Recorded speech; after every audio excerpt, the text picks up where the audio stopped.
السلام علیکم جی، آپ دیکھ رہے ہیں یوٹیوب پر دا گراناز شو. شکر گزار ہوں آپ کی کہ آپ میرے چینل پر تشریف لائے ہیں. اگر ابھی تک آپ نے چینل کو سبسکرائب نہیں کیا ہے تو چھوٹی سی گزارش ہے کہ ضرور کر لیجیے گا تاکہ بر وقت ویڈیوز اینڈ اپڈیٹس آپ تک پہنچتی رہیں، آپ کو موصول ہوتی رہیں. رضوانہ تشدد کیس کے حوالے سے جس حد تک مجھ سے یا میرے دیگر ساتھیوں سے، میرے کولیگ سے،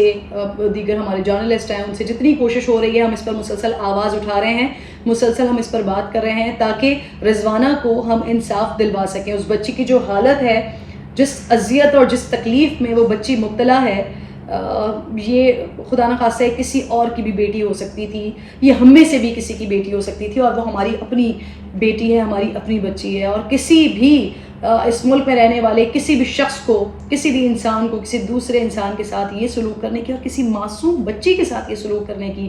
اجازت نہیں دی جا سکتی ہے. کافی دن ہو گئے ہیں اب اس سارے معاملے کو، اور اب محترمہ آج جا کر یہ جو سومیا ہیں، جج عاصم حفیظ کی جو اہلیہ ہیں، وہ آج جا کر شامل تفتیش ہوئی ہیں. اور آج جو انہوں نے اپنا مزے کا خیز بیان ریکارڈ کروایا ہے، لوگ اس کو مزے کا خیز کہہ رہے ہیں، لیکن میرے پاس تو مجھے وہ بدترین ورڈز نہیں مل رہے جو میں اس خاتون کے لیے استعمال کروں. یقیناً ایک جج کی بیوی ہے تو پڑھی لکھی بھی ہوگی، اچھی فیملی سے بھی ہوگی، لیکن اچھی فیملی سے ہونا اور پڑھا لکھا ہونا شاید یہ انسان کو انسان نہیں بناتا ہے. یہ انسان ہونے کی، مجھے لگتا ہے کہ یہ سرٹیفکیٹ انسان ہونے کا کسی صورت نہیں ہو سکتا اگر آپ اس طرح کے واقعات کرتے ہیں، اگر آپ اس طرح کے لوگوں کو دیکھتے ہیں. آج جو یہ خاتون مزے کا خیز انہوں نے اپنا اسٹیٹمنٹ دیا ہے، یہ معصوم اور ننھی بن گئی ہیں، اور یہ کہہ رہی ہیں کہ یہ سومیا تو میرے گھر پہ کام ہی نہیں کرتی تھی، اس کو تو ہم نے اس کے پیرنٹس کی مدد کے لیے، ان کی ہیلپ کے لیے اس بچی کو ہم نے اپنے گھر پہ رکھا ہوا تھا، یہ تو ہمارے گھر میں کام نہیں کرتی تھی، کیونکہ ان کے 10 بچے تھے اور ان 10 بچوں کی وجہ سے ایک بیٹی کو اپنے گھر رکھ لیا تھا، اور اسی وجہ سے ہم ان کی مالی مدد کر رہے تھے. پاکستانی عوام کو کیا سمجھ کے رکھا ہوا ہے؟ پاگل سمجھ کے رکھا ہوا ہے آپ نے، بیوقوف سمجھ کے رکھا ہوا ہے آپ نے، جاہل سمجھ کے رکھا ہوا ہے آپ نے. ایک بچی پر بدترین تشدد کریں آپ، اس کو اپنے گھر میں ملازمہ سے بدتر رکھیں آپ، اور پھر اس کے بعد جب آپ پکڑی جائیں، جب آپ سزا کی مستحق ہیں، بدترین سزا کی جب آپ مستحق ہیں، تو آپ اس طرح کی ڈرامے بازی کریں کہ ہم نے تو کام کے لیے نہیں رکھا ہوا تھا. مجھے بتائیں ذرا، کوئی مثال ملتی ہے کہ کسی کی آپ کے دل میں اتنا درد اٹھا کہ آپ نے ایک فیملی سے ان کی 12-13 سال کی ایک بچی گھر میں رکھنے کے لیے لے لی، صرف گھر میں رکھنے کے لیے لے لی، کہ اس کے عوض آپ جو ہے وہ ان کے گھر پہ مالی مدد پہنچائیں گی. تو آپ مالی مدد جو ہے وہ کسی کا بچہ اپنے گھر میں رکھے بغیر بھی مالی مدد کر سکتے تھے. تو یہ تو آپ نرا جھوٹ اور سفید جھوٹ بول رہے ہیں. پھر اس کے بعد اگر چلیں آپ ایک تصور کر لیں کہ یہ خاتون سچ کہہ رہی ہیں، یہ خاتون کہہ رہی ہیں کہ جو بچی رکھی تھی انہوں نے، وہ گھر میں وہ ان لوگوں کی، اس فیملی کی مدد کے لیے رکھی تھی. تو اگر آپ نے کسی کی بچی کو مدد کے لیے رکھا ہے، اس کی آنکھوں میں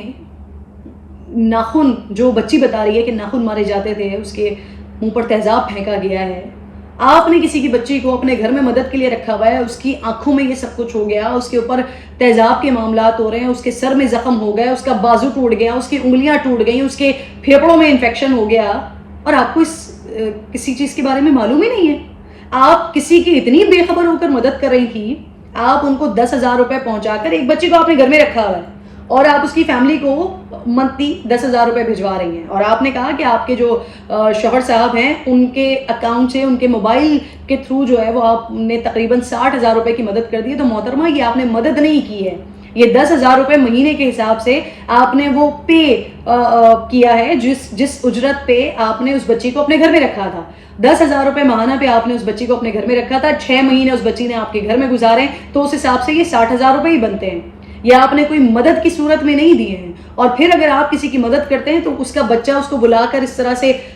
کسی چونگی پر جا کے نہیں پھینکتے ہیں جو آپ نے کیا. اور آپ نے ایڈمٹ بھی کیا اس بات کو کہ 26 نمبر چونگی پہ اس کے گھر والوں کو بلایا تھا اور وہاں پہ بچی ہینڈ اوور کی تھی. آپ اپنے گھر میں بلا کر بچی ہینڈ اوور کر سکتے تھے، آپ تو کسی کی مدد کر رہے تھے. آپ کا مقصد تو کسی کی مدد کرنا تھا نا. تو آپ کسی بچی کو ایسے سڑک پہ لے جا کے، اور آپ کا ڈرائیور اس کو دھکا دے کر گاڑی سے اتارے کہ جس سے وہ بچی گر جائے. ایک ایسی بچی، مطلب ایسا تو نہیں ہو سکتا کہ آدھا گھنٹہ پہلے وہ بچی بالکل ٹھیک، بالکل اوکے ہو، بالکل پرفیکٹ ہو، اور آدھے گھنٹے کے بعد جب وہ اپنی ماں کے پاس جائے تو اپنی ماں کے پاس گاڑی سے اترتے ہی وہ گر جائے. یعنی کہ اس کی حالت پہلے سے خراب ہوگی نا، اس کی طبیعت پہلے سے خراب ہوگی، تبھی وہ بیچاری چلنے کے قابل نہیں تھی، تبھی وہ بیچاری بیٹھنے کے قابل نہیں تھی کہ جس کو آپ گاڑی میں جانوروں کی طرح لوڈ کر کے لے کے گئیں اور آپ نے اس کو دھکا دے کر گاڑی سے اتار دیا اور اس کی ماں کے حوالے کر دیا اور اس کو کہا کہ یہ لو اپنا گند. یہ سومیا صاحبہ ہیں جو کہ ماشاءاللہ ہمارا جو جسٹس سسٹم ہے بہترین جسٹس سسٹم ہے کہ ایک ایسی خاتون جن کے گھر سے وہ بچی آئی ہے اور اس کے بعد یہ سارا معاملہ ہوا ہے، جس کے بعد وہ آج تک بچی ابھی ڈاکٹرز کہہ رہے ہیں کہ اب وہ کچھ تھوڑی بہت کھانے پینے کے قابل ہوئی ہے. اب اس کو آکسیجن کٹ اس کے اوپر سے ہٹائی گئی ہے تاکہ اب وہ خطرہ ٹل گیا ہے. اس کے لنگس میں جو ہے وہ انفیکشن ہے. تو یہ آپ کے گھر سے ساری چیزیں ہوئی ہیں. ایک ایسی خاتون کو تو فوری طور پر اریسٹ ہونا چاہیے تھا، فوری طور پر شامل تفتیش ہونا چاہیے تھا، ڈے ٹو ڈے بیسس پر اس کی ہیئرنگ ہونی چاہیے تھی، ڈے ٹو ڈے بیسس پر ہیئرنگ ہونے کے بعد اس کا فیصلہ ہونا چاہیے تھا اور پاکستان کے تمام ایسے لوگوں کو یہ میسج جانا چاہیے تھا کہ اس قسم کے لوگوں کی معافی نہیں ہے اس ملک میں. کسی کو کسی پر ظلم کرنے کی اجازت نہیں دی جا سکتی، کسی بھی بچے کے ساتھ یہ سلوک کرنے کی اجازت نہیں دی جا سکتی. لیکن ماشاءاللہ جی ہمارا جسٹس سسٹم، ہم نے تو دو جگہ پر ان کو بری ضمانتیں دے دیں تاکہ سکون سے، میڈم آپ سکون سے گھر پہ بیٹھیں اور اگر آپ کو چاہیے تو مزید 2-4 اور اسی طریقے سے مدد کی غرض سے کسی کے بچے بلائیں اور ان کے ساتھ یہی سلوک کریں. کیونکہ آپ ٹھہری جج کی بیوی، آپ یہاں پر جج کی بیوی نہیں، اس ملک کی باپ بنی بیٹھی ہیں. آپ کسی بھی غریب کے بچے کے ساتھ یہ سب کچھ کر سکتے ہیں اور عدالتیں موجود ہیں اپنا سر ہمیں تسلیم کرنے کے لیے آپ کے پیروں میں، آپ کو بری ضمانتیں دینے کے لیے. یہ بڑا افسوس کا مقام ہے کہ ہمارا جسٹس سسٹم جس طرف اس کی ماں جو رضوانہ کی ماں ہے اس کو دیکھنا چاہیے تھا، وہ دیکھتی، وہ اپنے جسٹس سسٹم کی طرف دیکھتی کہ میری بچی کو انصاف اسی دروازے سے ملنا ہے، میری بچی کا انصاف یہاں پر ہو کر رہے گا، اس کو یہ یقین ہوتا. لیکن وہ بے یقینی کی صورت میں اس لیے ہے کیونکہ وہ جو بچی ہے وہ اس وقت اسپتال میں پڑی ہوئی ہے، زندگی اور موت کی جنگ لڑ رہی ہے، اور یہاں پر جو سومیا صاحبہ ہیں وہ سکون سے اپنے گھر میں بیٹھی ہیں. وہ آتی ہیں، آ کے اپنا اسٹیٹمنٹ ریکارڈ کراتی ہیں اور اسٹیٹمنٹ میں اپنے کہتی ہیں کہ جی میں تو اس کو گھر پہ، میں نے تو اپنے گھر پہ کام پہ نہیں رکھا تھا اس کو، وہ تو مدد کی غرض سے ہمارے گھر پہ تھی. جو 60,000 روپے اس بچی کی اجرت آپ نے دی ہے، اس کو مار کے جو آپ نے اس کی بدترین حالت کر دی ہے، اس 10,000 سے جو 6 مہینے کے 60,000 بنتے ہیں اس کو بھی آپ کہہ رہی ہیں کہ مدد کی غرض سے دی ہے. شرم آنی چاہیے.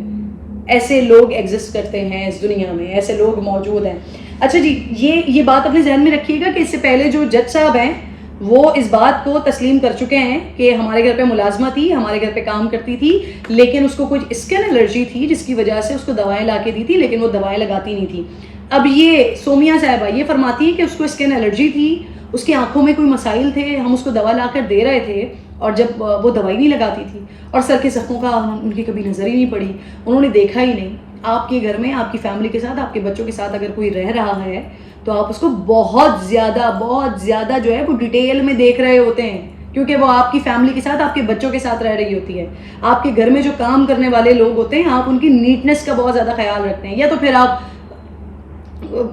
طبعی طور پر آپ خود ہی حالت گندگی کو انجوائے کرتے ہوں، تب تو چلیں سمجھ آتا ہے کہ آپ نے ملازمین بھی اپنے لیے گندے ہی رکھے ہوئے. لیکن اپنے گھر پہ ملازم رکھنے والے ان کی نیٹنس کا بہت زیادہ خیال رکھتے ہیں. آپ کو کیسے نہیں معلوم کہ ایک بچی، اس کی آنکھوں میں تیزاب پڑا ہوا ہے یا اس کی آنکھوں میں آپ نے ناخن مارے ہیں کہ جس کی وجہ سے اس بیچاری کا اتنا شدید زخم ہو گیا، سر میں اس کے زخم ہو گئے، اس کے کیڑے پڑ گئے، لیکن آپ کو معلوم نہیں، آپ کی کبھی نظر سے گزرا نہیں. میں ریکویسٹ کرتی ہوں اپنے جسٹس سسٹم سے، اپنی عدلیہ سے، اپنے معزز چیف جسٹس صاحب سے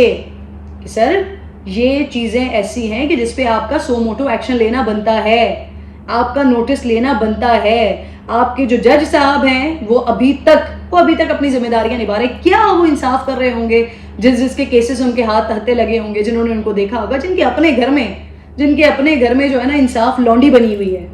وہ کیا کسی کے ساتھ انصاف کر رہے ہوں گے. اور پھر جو جج صاحب کو اور جج صاحب کی اہلیہ صاحبہ کو بچانے والے لوگ ہیں ان کے لیے بھی پھر سبحان اللہ. یقیناً یہ کہیں نہ کہیں سے یہ چیزیں لنک کر رہی ہوں گی، یہ چیزیں لنک میں چل رہی ہوں گی کہ کہاں کس طرح سے سیٹنگ بنانی ہے کہ جج صاحب کو بھی محفوظ کر لینا ہے، ان کی بچی کو بھی محفوظ کر لینا ہے. کیونکہ جج صاحب کی طرف سے آفرز تو کی جا رہی ہیں، جو رضوانہ کی والدہ ہیں ان کی طرف سے یہ کلیم کیا گیا ہے کہ ہمیں یہ کہا جا رہا ہے کہ یہاں پر انصاف تو ملنا نہیں ہے، پیسے پکڑو چپ کر کے بیٹھ جاؤ. لیکن رضوانہ کے لیے میں، میرے دیگر کولیگز، میرے ساتھی، آپ جو مجھے دیکھ رہے ہیں، سن رہے ہیں، ہم تمام لوگ خاموش تو نہیں بیٹھیں گے جب تک رضوانہ کو انصاف نہیں ملتا، جب تک یہ سومیا صاحبہ جو لوگوں کی مدد کر رہی ہیں بقول ان کے جب تک وہ سلاخوں کے پیچھے نہیں جاتی، جب تک ان کو قرار واقعی سزا نہیں ملتی، تب تک تو ہم نے خاموش بیٹھنا نہیں ہے۔ اب کچھ دنوں میں 2-4 دنوں میں حکومت کو بھی اس بات کا احساس ہوا ہے اور حکومت کو بھی اس بات کا خیال آیا ہے کہ یہ بڑا ظلم ہو گیا ہے، اس کے اوپر آواز اٹھانے بنتی ہے۔ تو پھر سینٹ میں بھی اس پر آوازیں اٹھی ہیں، نیشنل اسمبلی میں بھی اس پر آوازیں اٹھی ہیں۔ پھر اس کے بعد ایک 5 رکنی جو ہے وہ JIT تشکیل بھی دے دی گئی ہے، کمیٹی بنا دی گئی ہے، جوائنٹ انویسٹیگیشن ٹیم، جس میں 3 پولیس کے افسران ہیں، ایک IB کا افسر اور ایک جو ہے وہ ISI کا آفیسر جو ہے وہ اس ٹیم میں شامل کیا گیا ہے۔ DIG آپریشنز ہیں شہزاد احمد جو کہ کنوینر کے طور پر اپنی ذمہ داری نبھائیں گے۔ SSP اسلام آباد ہیں جی رخسار مہدی صاحب، یہ سیکرٹری کے طور پر ہوں گے۔ اس کے علاوہ 19 گریڈ کے جو ISI اور IB کے آفیسرز ہیں وہ نامزد کرنے کے لیے درخواست بھی حکومت کی جانب سے بھیج دی گئی ہے۔ اور اس کے ساتھ ساتھ ایک اور جو اس میں اچھی چیز ہوئی ہے وہ یہ کہ چائلڈ پروٹیکشن بیورو نے قانونی تحویل جو ہے وہ اس بچی کی حاصل کر لی ہے، کیونکہ آلریڈی ان کے جو یہ فیملی ہے، رضوانہ کی فیملی ہے، ان کے 10 بچے ہیں انکلوڈنگ رضوانہ۔ تو اگر کیونکہ یہ بڑا عام ہے، یہ بہت عام ہے، اسی طرح سے جو فیملیز ہیں، جو غریب فیملیز ہیں، وہ اسی طرح سے اپنے چھوٹے چھوٹے بچوں کو لوگوں کے گھروں میں بھیجتے ہیں تاکہ ان کا اپنا گھر چلتا رہے، ان کا ذریعہ معاش چلتا رہے۔ تو رضوانہ کی کسٹڈی لی گئی ہے قانونی طور پر چائلڈ پروٹیکشن بیورو نے، تاکہ جب آپ رضوانہ یہاں سے ہاسپٹل سے صحتیاب ہو جاتی ہے تو پھر اس کے بعد اس کو وہاں رکھا جائے، کہیں ایسا نہ ہو کہ دوبارہ اس کے جو پیرنٹس ہیں وہ پھر کسی کے گھر میں اس کو نوکری کے لیے بھیج دیں، دوبارہ اس کو جو ہے وہ کہیں اس طرح سے ملازمہ رکھوا دیں۔ جس وہ ٹروماٹائز سچویشن میں وہ بچی ہے ابھی، اس کو بڑا ٹائم لگے گا، اس کو بہت ٹائم لگے گا اس میں سے نکالنے کے لیے، اور ایسا نہ ہو کہ وہ صحتیاب ہو اور پھر کسی اور کے گھر میں جا کر پڑی بھی ہو اور وہاں پر جا کر اس کے ساتھ خدا نخواستہ یہ سارا سلوک ہو رہا ہو۔ تو سومیہ صاحبہ کو سلاخوں کے پیچھے پہنچانا بہت زیادہ ضروری ہے۔ میں اپنے چیف جسٹس صاحب سے ایک بار پھر یہ ریکویسٹ کرتی ہوں کہ سر اس پر سو موٹو ایکشن لیں، اس پر کارروائی کریں۔ جج صاحب کو جو اپنی جو نوکری ہے، ان کی بیسکلی تو نوکری ہے، وہ آج تک اپنی نوکری پر موجود ہیں، آج تک وہ لوگوں کے لیے انصاف کے جو ہے وہ تقاضے پورے کر رہے ہیں ان کے اپنے تئیں، تو ان کو اس نوکری سے بھی برخاست کریں۔ اور سومیہ صاحبہ اس طرح کی جو یہ کیس ہے پورا، اس کو ٹیسٹ کیس بنائیں، اس خاتون کو سلاخوں کے پیچھے پہنچا کر اس سے قرار واقعی سزا دیں، تاکہ پاکستان میں ہر کسی کو معلوم ہو کہ جو انسان ہے اس کے ساتھ انسانوں والا سلوک ہی کرنا ہے۔ کسی انسان کے ساتھ جانوروں سے بدتر سلوک اگر کیا جائے گا تو پھر اس ملک میں قانون موجود ہے، اس ملک کی عدالتیں موجود ہیں جو کہ قرار واقعی سزا دیں گی۔ اگر خدا نخواستہ اس کیس میں سومیہ بچ جاتی ہیں، یہ جج صاحب بچ جاتے ہیں، تو پھر یہ بڑا برا میسج جائے گا کہ قانون بانٹنے والے، قانون پر عمل درآمد کروانے والے، معاف کیجیے گا انصاف پر عمل درآمد کروانے والے، انصاف بانٹنے والوں کے اپنے گھر میں انصاف اور قانون ان کے گھر کی لونڈی بنی ہوئی ہے۔ اپنے کمنٹ ضرور شیئر کیجیے گا، اپنا خیال رکھیے گا۔ انشاءاللہ اگلی ویڈیو میں آپ سے ملاقات ہوگی۔ اللہ نے کے بعد